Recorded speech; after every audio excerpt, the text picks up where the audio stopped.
one piece of evidence that we're smarter than bugs. So just to bring that to a closure, the earliest forming galaxies in the universe radiated a lot of ultraviolet. So you might say, well, let's get an ultraviolet telescope. No, because 14 billion years later, the expansion of the universe has redshifted the ultraviolet into the infrared. Oh. So if you want to see the birth of galaxies, you got to know what they look like in the here and the now. And in the here and the now, it's in the infrared. So this is a telescope specifically tuned to see galaxies born at the edge of the universe. And infrared also allows you to see deep into gas clouds. Now, when they're showing you an image like this. So right here, this is the pillars of creation, which were so named at the time Hubble first attempted this. We were gaga over the Hubble image of this. And now, like the JWST, oh my gosh. For those who are more prone to religion, some have called this the hand of God. Because if you look at the pillars, you can kind of picture like a thumb and fingers, yeah. So, but regardless, this is nearby.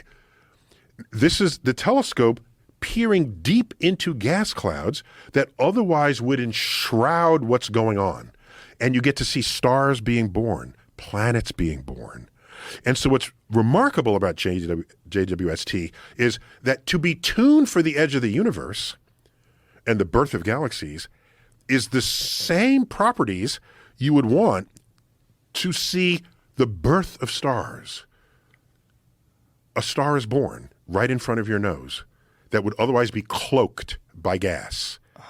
And infrared penetrates those clouds and enables you to see it as though the cloud isn't even there. And you already know this because if you're driving through fog, okay, you put on your fog lights.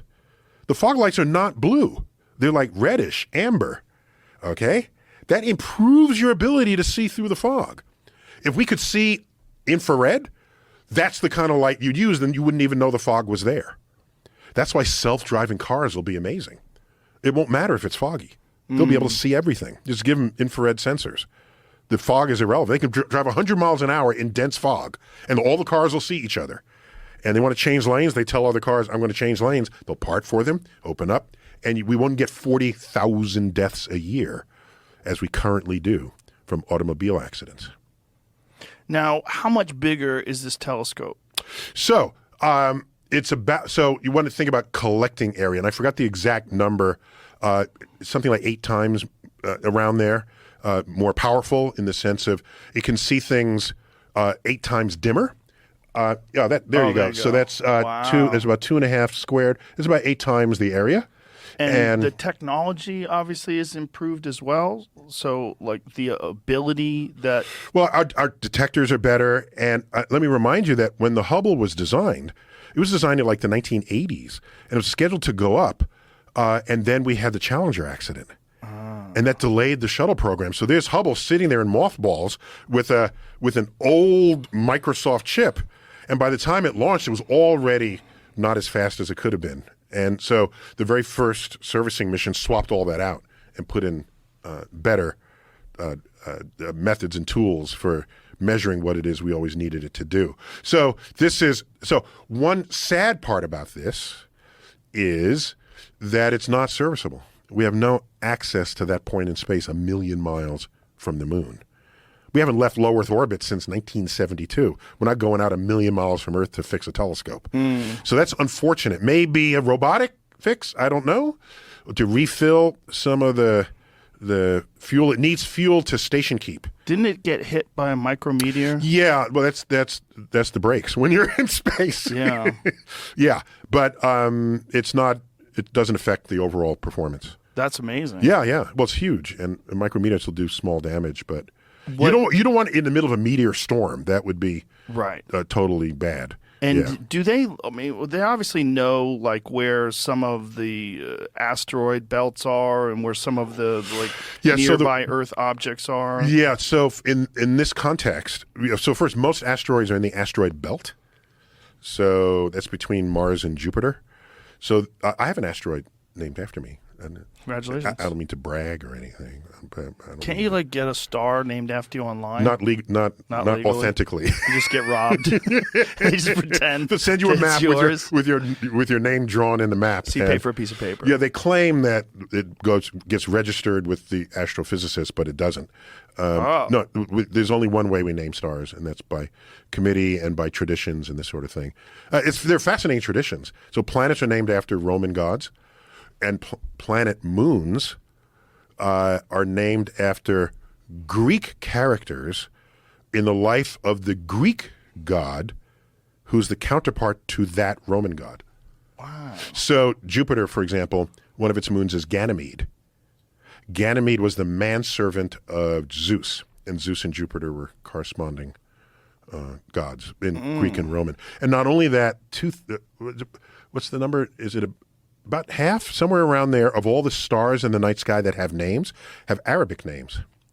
So in my field, we have deep respect for people who made great inroads into understanding the natural universe. And the golden age of Islam from 1,000 years ago made material contributions in this regard. And, of course, Greek and Roman legends and this sort of thing. So there they are in its influence on Western culture. So, yeah, no, the universe is a fun place. Pretty fun place. Oh, yeah. So this James Webb Telescope, in terms of its ability to recognize things, like what magnitude of improvement are we talking about from the factor of Hubble? 10. Yeah, about a factor of 10. Yeah, easily. That's right. Well, a factor of 10 for the things Hubble could see, but it's incalculable when it sees things that Hubble could have never seen because Hubble was not tuned for the infrared. So then you can't even compare it. It's a complete other window opened up to the universe for you. So what has changed in terms of our understanding? The Webb has been in the million-mile orbit, or however far away it is, for how long now? Well, it got there, and then we did some engineering. So I guess a year and a half. Yeah. And what has changed in our understanding? So that's been people's first question. And what I want to do is temper that to say something a little different. So, yes, we expect James Webb to make great discoveries. We expect that. But the first order of business is hardly ever, let's discover something new today. It's, here's something that we have limited understanding of. Let's improve on that. And in so doing, we deepen our understanding of how things work in the universe. That doesn't always involve overturning a previous idea or discovering something that nobody ordered. All right? That will happen. We fully expect that to happen. But we targeted parts of the sky initially because we know other telescopes have gone there before.